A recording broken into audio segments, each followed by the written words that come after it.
Direct common tangent to two equal circles. Equal circle से क्या मुराद है? ऐसे सर्कल्स जिनके रेडियाई सेम हो उनको इक्वल सर्कल्स कहे जाएंगे। तो आज हमने इक्वल सर्कल्स के ऊपर डायरेक्ट कॉमन टेंजेंट ड्रॉ करना सीखना है। तो डायरेक्ट कॉमन टेंजेंट्स किस तरह से होते हैं? इस तरह से दो सर्कल्स मिसाल के तौर पे दिए हुए हैं, इन दोनों सर्कल के रेडियाई डिफरेंट है, यानी कि ये इक्वल सर्कल्स नहीं हैं। लेकिन हमने यहाँ से डायरेक्ट कॉमन टेंजेंट को समझना है। तो डायरेक्ट कॉमन टेंजेंट क्या होता है कि ऐसी टेंजेंट लाइन, फॉर एग्जांपल अगर मैं इस पॉइंट को ए कहती हूँ और इस पॉइंट को अगर मैं बी कहूँ, तो ऐसी टेंजेंट लाइन ए बी जो किसी भी दो सर्कल के ऊपर दोनों को सिर्फ एक एक पॉइंट पे टच करती हुई गुजरे, जैसे पॉइंट ए और पॉइंट बी पे टच कर रही है ये लाइन। इसके अलावा जो उन सर्कल्स के सेंटर्स हैं वो उस लाइन सेगमेंट के सेम साइड पे लोकेट करते हों। इस केस में ये दोनों सेंटर्स इस लाइन सेगमेंट ए बी के नीचे लाई कर रहे हैं। और अगर हम इस लाइन सेगमेंट को कंसिडर करें, इसको सी और इस पॉइंट को डी कहें, तो ये वाली लाइन सेगमेंट के ऊपर इस सर्कल के सेंटर्स लाई करते हैं। तो इम्पॉर्टेंट बात यह है कि उसका सेंटर उस लाइन के सेम साइड पे हों दोनों सेंटर्स। ये नहीं कि एक ऊपर तो दूसरा नीचे, ऐसा ना हो।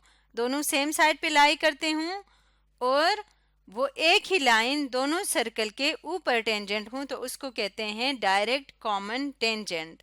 इस टॉपिक को समझने के लिए हम एक मिसाल ले लेते हैं। फॉर एग्जाम्पल हमने एक सर्कल ड्रॉ करना है, टेंजेंट ड्रॉ करना है। एक सर्कल है जिसका रेडियस R1 है 3 सेंटीमीटर, और दूसरा सर्कल है जिसका रेडियस है R2, वो भी 3 सेंटीमीटर्स के ही इक्वल है। और इन सर्कल्स के सेंटर्स को अगर हम ए और बी कहें, यानी कि दोनों सर्कल सेंटर ए और बी पे लाई कर रहे हैं, तो ए और बी सर्कल दोनों सेंटर्स के दरमियान जो डिस्टेंस है वो 6.5 सेंटीमीटर्स के इक्वल हैं। 6.5 सेंटीमीटर्स। तो इन इंफॉर्मेशन को यूज करते हुए हमने डायरेक्ट कॉमन टेंजेंट ड्रॉ करना है इन सर्कल्स के ऊपर। यहाँ से हम देख सकते हैं दोनों सर्कल के रेडियाई सेम है, इसका मतलब ये दोनों इक्वल सर्कल्स हैं। तो सबसे पहले हम क्या करेंगे, स्केल की मदद से इन दोनों सर्कल्स के सेंटर्स के दरमियान जो डिस्टेंस है उसको ड्रॉ करेंगे। तो इनके सेंटर्स के दरमियान का डिस्टेंस दिया हुआ था 6.5 सेंटीमीटर्स। स्केल को यहाँ से हटा देते हैं, इस पॉइंट को कहते हैं ए और इस पॉइंट को कहते हैं बी। कंस्ट्रक्शन स्टेप में लिखेंगे draw a line segment A B is equal to 6.5 centimetres. एक line segment A B draw किया जिसकी मेजरमेंट है 6.5 सेंटीमीटर्स।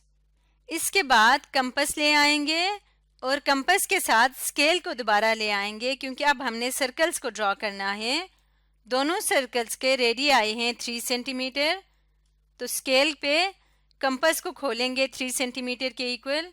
स्केल को यहाँ से हटा देते हैं और एक पॉइंट ए पे रखते हुए हमने सर्कल ड्रॉ करना है 3 सेंटीमीटर की, और दूसरा पॉइंट बी पे रखते हुए सर्कल ड्रॉ करना है 3 सेंटीमीटर रेडियस का। दोनों सर्कल सेम रेडियाई के हैं, इसलिए कंपास को 3 सेंटीमीटर ओपन करने के बाद दोनों सर्कल्स हमने ड्रॉ किए। कंपास को यहाँ से हटा देते हैं और इसको यहाँ पे स्टेप्स में लिख लेते हैं। Draw 2 circles of radii 3 centimetre on point A and B, यानी कि पॉइंट ए और बी को सेंटर रखते हुए हमने 2 सर्कल्स ड्रॉ किए जिनके रेडियस हैं 3 सेंटीमीटर। अब हम कंपास ले आते हैं और कंपास की मदद से हमने क्या करना है, पॉइंट ए पे और पॉइंट बी पे 90 डिग्री का एंगल ड्रॉ करना है। तो इसलिए कंपास को मुनासिब सा खोलते हैं और पहले ए पे रखते हुए 90 डिग्री का एंगल ड्रॉ करेंगे। उसके लिए इस तरह से एक आर्क लगा देंगे और उसके बाद ये आर्क इस लाइन सेगमेंट को जिस पॉइंट पे टच करी उस पॉइंट पे रखते हुए एक कट लगाएंगे। हम जानते हैं कि ये जो पहला कट है ये 60 डिग्री का होता है और दूसरा 120 डिग्री का होता है।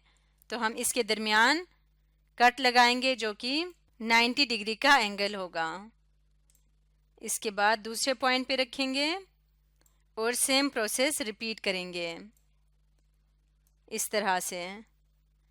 इसको यहाँ से हटा देंगे।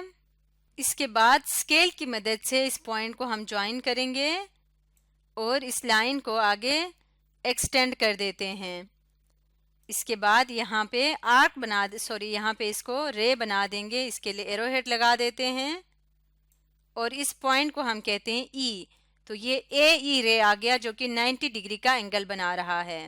और जिस पॉइंट पे ये सर्कल को इंटरसेक्ट कर रहे हैं इस पॉइंट को हम कह देते हैं पी। इसी तरह से दूसरे एंड पॉइंट पे यानी कि इस पॉइंट पे रखते हुए भी, सेंटर पे रखते हुए हम 90 डिग्री का एंगल बनाएंगे। तो इस तरह से एक आर्क लगा देते हैं। सेम यही प्रोसेस सारा रिपीट करना है। और इसके बाद यहाँ पे एक और कट लगा देंगे। इनके दरमियान में हम एंगल बना देंगे 90 डिग्री का।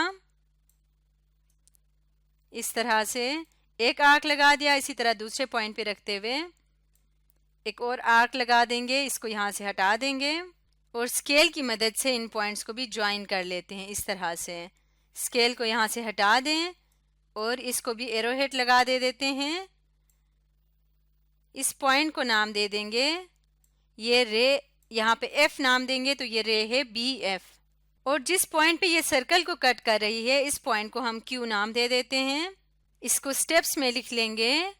Draw measure angle BAE is equal to 90 degree and measure angle ABF is equal to 90 degree. यानी कि हमने दो एंगल्स ड्रॉ किए, BAE 90 डिग्री का और दूसरा एंगल है ABF, दोनों ही 90 डिग्री के एंगल्स ड्रॉ किए हैं। अब स्केल की मदद से इन पॉइंट्स को यानी पॉइंट P को और पॉइंट Q को ज्वाइन करती हुई लाइन ड्रॉ कर लेते हैं। स्केल को यहाँ से हटा दें। तो ये जो लाइन है ये टेंजेंट है, कॉमन टेंजेंट है दोनों सर्कल्स के ऊपर। ये इसके सेंटर से गुजरती हुई लाइन के परपेंडिकुलर है और दोनों सर्कल्स को सिर्फ एक पॉइंट पे टच करती हुई गुजर रही है। तो ये एक टेंजेंट लाइन है। स्टेप्स में लिख लेते हैं। Join P to Q, point P को पॉइंट Q से ज्वाइन किया और इसको आगे एक्सटेंड कर दिया ताकि इसको एक लाइन बना सकें। नेक्स्ट स्टेप है the line PQ is the common tangent to both the circles. यानी कि जो लाइन PQ है ये कॉमन टेंजेंट है इन दोनों सर्कल्स के ऊपर।